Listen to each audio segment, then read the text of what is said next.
Today, I want to talk about how diabetes has a direct link with heart disease, because most people don't appreciate or understand that diabetes, in fact, is a warning sign for the onset of heart disease. So let's kind of jump in and actually see what it is I'm talking about. First and foremost, what is diabetes? What are the problems? There are two forms. You have type 1 diabetes and type 2 diabetes. Type 1 is you are basically born with the inability to produce insulin in sufficient amounts. Insulin is critical to life, to processing sugars out of the bloodstream and a lot of other functions. But on top of that, type 1 diabetics are treated by injecting insulin on a regular basis, depending on their need. Type 2 diabetics, on the other hand, is basically a self-inflicted illness for the most part. There are people that have genetic predispositions to it. There are people that have family histories where, it's a possibility that you have a precondition to developing it. But for the most part, it's diet and lifestyle choices. Our diet and lifestyle choices lead to the development of the disease. In fact, not only do they lead to the development of the disease, but they also lead to the development of the heart disease that follows it. And that's what today's presentation is all about, is how those diet and lifestyle choices start out with diabetes, but ultimately lead to heart-related issues. So, here's a myth. If I had diabetes, I would have symptoms. The reality is the disease is non-symptomatic, and 28% of the people with the disease don't even know they have it. Right now, what we're dealing with in this country is a large population of people that have this disease, and we're going to get into the actual numbers in just a second. But you need to understand that more than 1 in 4 of people with the issue don't even know that they have it, because it is non-symptomatic. You don't have issues. You don't feel really any different. You don't notice the problems and the things going on inside your body. You just don't realize it. The only way to tell is to actually have the blood test and other tests done to determine the fact that you have the disease. The other myth is, if my diabetes was causing heart problems, I would have symptoms. Well, no. 64% of women who die from heart disease had no prior symptoms. That's just one example. The reality is, heart disease can be non-symptomatic as well. And in fact, the first notice that you have any issue related to your heart very well may be the heart attack that actually ends up killing you. So how big is the problem? Well, when you actually look at it here, you can see how big it really is. You have over 100+ million people in America that are diabetic or pre-diabetic. That's 1 in 3. Again, 28% don't know it, but here's the alarming trend that we need to basically scream from the rooftops. In 2010, there were roughly about 5,000 reported cases of type 2 diabetes in children. By 2015, that number had risen to over 208,000. Yes, our food supply, yes, our diet, our lifestyle, and other components are contributing to that. If you want to try to blame the video games, go ahead, but understand children do what they see, not what they're told. So the next time you want to blame the video games, think for a second that the reason why they grabbed the joystick was because the remote control was taken. And what I mean by that, parents, is that we sit on a couch or in a chair and try to tell them what to do, as opposed to putting the remote down and going out there and showing them what to do. There's a big difference. So yes, I'm talking to everyone here, but this is a problem. It is growing into a much bigger problem, and it is something that we need to address, because 68% of diabetics will die of heart disease or stroke. Now you know the link. You understand the significance of the problem. On a personal note, my mother went through open heart surgery. And what's interesting is I was sitting in the ICU post-op with her, and I was talking to the ICU nurse. I noticed that a lot of the patients in the ICU, all of which were on the heart ward or had had open heart surgery, most of them had insulin drips. And I asked her the question about, how many of these people in here are diabetic? And she said more than 80%. She said some days it's 100%. She goes, almost all the people that come in here that have their chest cracked open to have open heart surgery have diabetes. The reality is, diabetes is a warning sign for the heart disease that is coming. Unfortunately, most people just want to treat it with a pill. Most people don't want to change their diet and lifestyle. They don't want to be told, this is going to happen. The reality is the human body is designed to be a warning system. There are certain things to tell the body, to give us a hint of what's going on. One of the things I do when I talk from stage is I ask the ladies all the time, okay, I have, chapped lips, what do I need? Most of them will say chapstick or something to that effect. And the reality is, no, I need water. Chapped lips is a sign of dehydration. The problem is we have too many Band-Aids, i.e. in this particular example, chapstick, that we can put on to address the outwardly presenting problem, but we don't understand that the warning sign is telling us there's a much bigger issue going on. So keep that in mind. With regard to, let me back up because you need to see that that number. This is probably the scariest part of the presentation, and I want to make sure that it sets in. You will lose a half a year of your life expectancy for every year you have type 2 diabetes. I want that to set in for a second, because a lot of people want to treat their type 2 diabetes with pharmaceuticals or insulin or some other type of medical protocol. Remember, the medical protocol for treatment of diabetes has a 0% cure rate. It's not intended to cure, it's intended to extend life. The only way to reverse type 2 diabetes is through diet and lifestyle modification. You can reverse it. It can be done, but you have to commit to making it happen. Why would you want to do that? Because you're losing a half a year of your life expectancy for every year that you live with the disease. Think about that for a second. What if I went in and said, okay, for every year that you have type 2 diabetes, I'm going to take, half of your life savings account away from you. Every year that you have it, I'm going to take half of your life savings away. Every year I'm going to take whatever's in that balance and I'm going to take half of it away. You would do something about it. But when it's talking about life expectancy, something that we don't necessarily look at as a tangible, something we can grab onto, we don't really pay attention to it. But when you actually see it in black and white, that this disease is in fact killing you at a faster rate than you would be otherwise, what are you going to miss in your life as a result of living with this disease? Is it going to be walking your daughter down the aisle for her wedding? Is it going to be seeing your grandchildren born? Is it going to be, playing catch with your grandson or taking your granddaughter on her first pony ride? What is it you're going to miss as a result of your inability to change your diet and lifestyle? And hey, look, I'm talking with you here. I'm not talking at you. I just try to give people the information so that they can make informed choices. But it is maddening to me how many times when I have these conversations with folks, they say, well, I'm going to enjoy the life I have and eat whatever I want. They miss the point that it's not about them. It's about all the people that care about them, that love them, that are counting on them. And the things that they do are affecting those people as much, if not more, than it's affecting themselves. So, that's my soapbox moment for the day. With regard to what the CDC estimate is for 2050, it's 100 million plus Americans will have type 2 diabetes. Now, hold on a second. Earlier I said there's 100 million already that are diabetic or pre-diabetic. That's right. Pre-diabetic is not identified as having diabetes yet. The CDC is saying, though, by 2050, there will be 1 in 3 Americans that will have full-blown type 2 diabetes. Add to that number probably another 50 million that will be pre-diabetic. You're talking about half the U.S. population dealing with this issue, 1 in 2. And yes, that includes children. This is an alarming stat. And realize, again, this is a warning sign for heart disease. So let's look at those numbers. 2 to 3 times increased risk of heart disease, a 30% increase of coronary stents being implanted. 280,000 heart attacks annually are attributed to folks with diabetes. You have a 2 to 4 times higher heart disease morbidity and mortality rates. In other words, you're going to die from your heart disease more often with diabetes. In other words, your heart attacks will be more severe. And of course, you have a 60% greater chance of dying from heart disease when you have diabetes.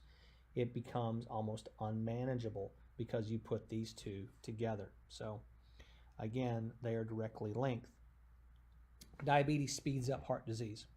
So see, I wanted you to understand how it all works together. The plaque, or those fatty streaks, build up in the arterial walls of the heart. This narrows the artery. That's typically how we start what we call the blockage, as it's sometimes referred to. This happens faster in people with diabetes. In other words, that plaque buildup is quicker. And of course, if the plaque cracks, a blood clot can form. The block of the artery causes the heart attack or stroke, and boom, you have to hope that you survive. The reality is a lot of people don't. But you do need to understand that having diabetes exponentially increases your risk of dying of the heart attack and not surviving it. So, what has been linked as the number one influencer for the risk of developing diabetes? When you look at this, a lot of people think, oh, it's obesity or calorie intake or alcohol. No, it really hasn't. The number one thing that has been linked is simple, good old-fashioned sugar. And I know we talk about this all the time. Yes, it's in every processed food imaginable. Now we have high fructose corn syrup and all kinds of other things that are out there. But, our sugar addiction in this country is asinine. The recommended daily intake for women is 6 teaspoons. Same for children. It's 6. For men, it's 9. That's the recommended daily intake.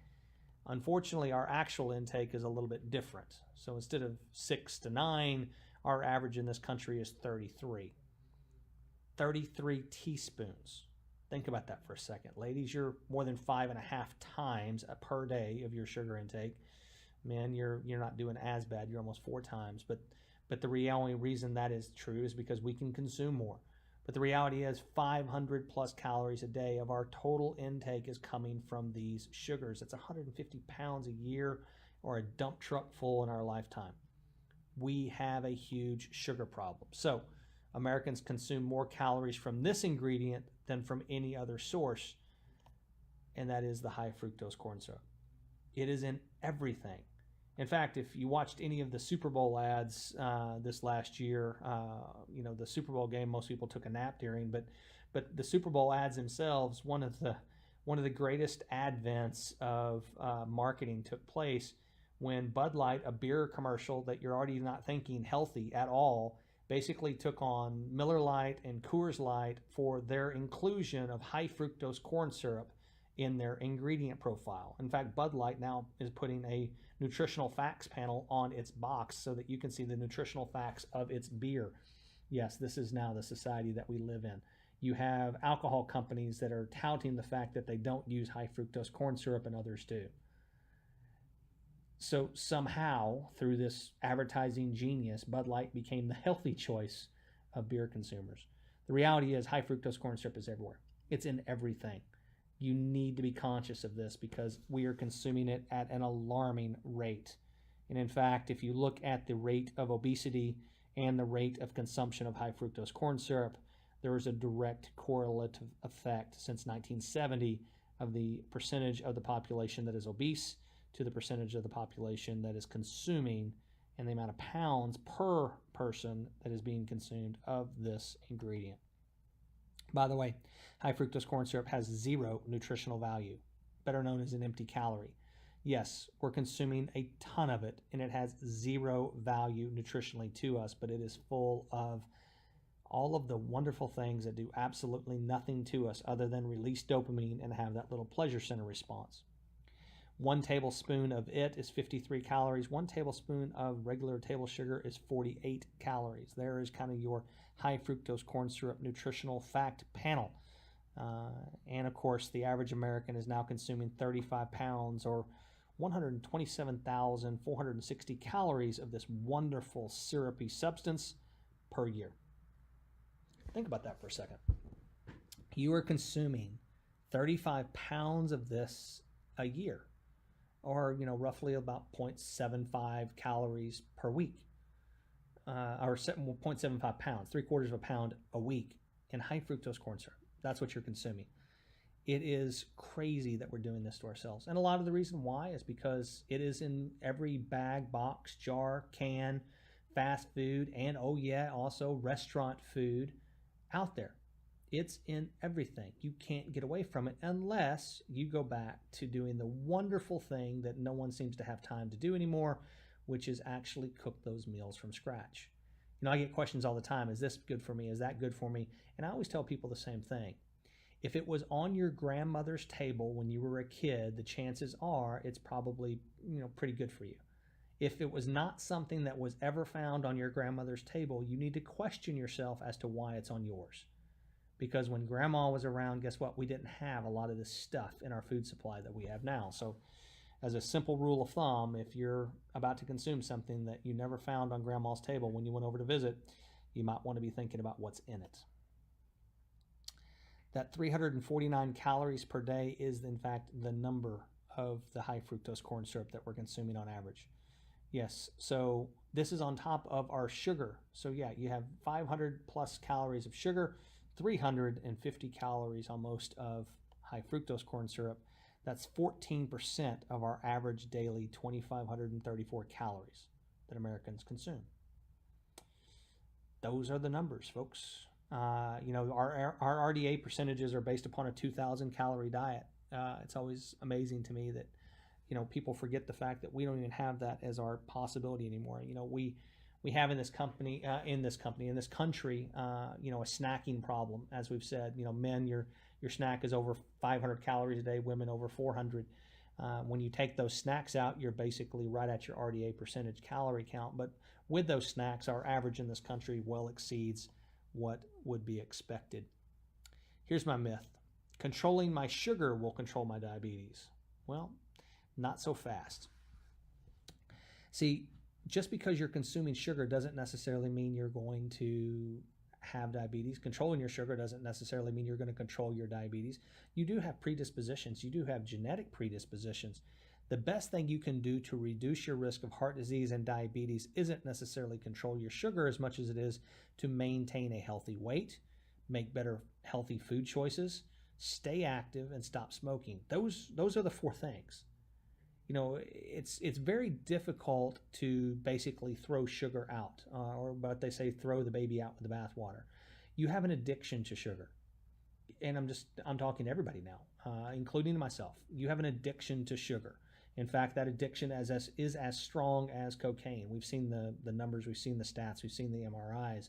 It's funny to me that if you have an addiction to cocaine, we send you to a rehab facility. If you have an addiction to sugar, then we start talking about Weight Watchers and things like that. It's just how we address this as a society is asinine, and we need to start understanding that the addiction component or the psychological component of food and the role that it plays in our behavior and our cravings far outweighs any of these nomenclature type things that we try to tell people with regard to willpower and putting their self-worth and what they look like in a mirror. The reality is we need to start giving people the information so that they can understand that when they smell something and they have that craving, where it comes from. We need to understand that we don't have to be perfect all the time. The reason why most diets fail is because people feel like they have to be 100% perfect. If you follow an 80-20 rule, which means you're good 80% of the time and 20% of the time you let yourself enjoy yourself, it's much easier to follow the program. And guess what? It's going to be a lot better than you choosing the wrong thing 100% of the time. So give yourself a break and understand that. But if you're dealing with diabetes or know somebody that it is, or worse yet, somebody who's diabetic and has heart disease, these are the four areas that we need to focus on. We need to help them get to maintain a healthy weight. We need to get them to understand, to make healthy choices, substitute certain things for the stuff that they like that tastes similar, but provides them a better internal metabolic effect than what they're currently choosing. Stay active. Active doesn't mean you have to go to a gym and work out. It just means start moving again. Get out and walk. And if you live in the Northeast and it's freezing, go to the mall, walk around the mall. Doesn't mean you have to spend money, but at least you're walking, you're moving. Find something that you enjoy and do that. That's the best workout in the world. And then, of course, stop smoking. Smoking is a big thing here. One of the other big contributors to this is stress. If you can reduce your stress in your life, then obviously that's going to help as well. And here are the results. 52% of adults with type 2 diabetes do not understand that they are at increased risk of heart disease. So as I'm sitting here giving this presentation, half the people that have diabetes right now did not even know that they were at risk of heart disease, and this presentation is new to them. 74% of Americans did not know heart disease is the #1 killer of people with type 2 diabetes. Just didn't know it. I would argue that hand-to-mouth disease is the number one killer of all of them, but that's the stats as far as they've been reported by the American Heart Association. 67% of those with type 2 diabetes do not know that heart disease is the number one killer of people with type 2 diabetes.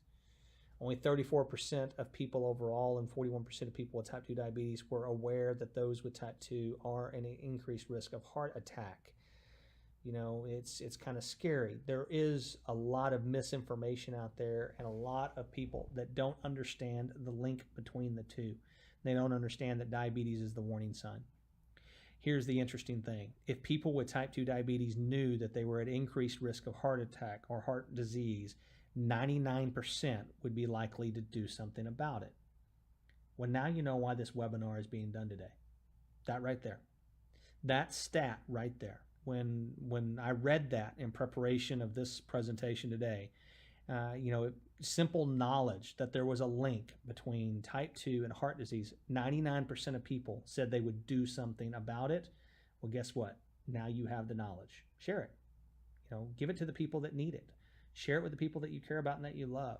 Because if this stat is true and 99% of people that now have the knowledge would do something about it, then you know what? We might actually help save somebody's life today by getting them to make a different choice in their diet and lifestyle that prevents the heart attack or heart disease in the first place.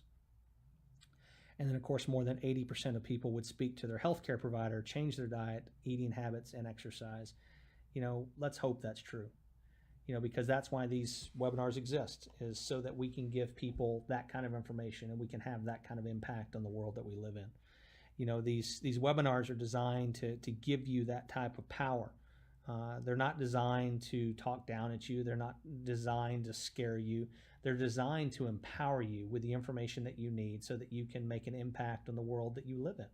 Because realize we all have our little microcosm. We all have our little circle of influence. We all have the people that listen to what we say, but most importantly, understand that where it's coming from is a place of love and caring. And that's what this is all about.